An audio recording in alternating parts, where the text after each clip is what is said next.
আজকে আমি চলে আসছি টাঙ্গাইল। আপনারা সবাই জানেন টাঙ্গাইলের সেরা কি, টাঙ্গাইলের সেরা হলো চমচম। চলে আসছি টাঙ্গাইল পনিন্দ্র মিষ্টান্ন ভান্ডার, সুরত মিষ্টান্ন ভান্ডার। আমরা আজকে টেস্ট করে দেখবো এই দোকানের মিষ্টি কেমন। আপনারা আমাদের ভিডিও সাথে থাকবেন। এবার হলো মিষ্টি।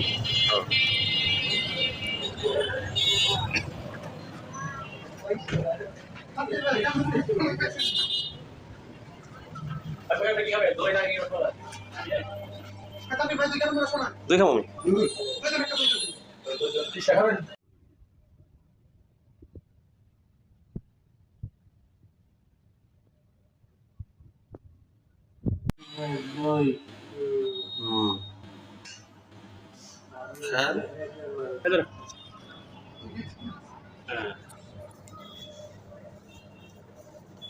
নিচে একটা দই, এটা একটা বিশেষ দই, এটা সাধারণ দই না, এটা হচ্ছে খিসা দই।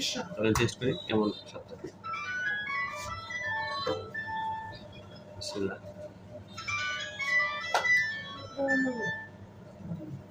অসাধারণ, সাধারণ দইয়ের যে স্বাদ তার থেকে অনেক বেশি ভিন্ন। এটা দুধের খিসা খিসা একটা ভাব আছে। তা আসলে অবশ্যই এটা ট্রাই করে দেখবো।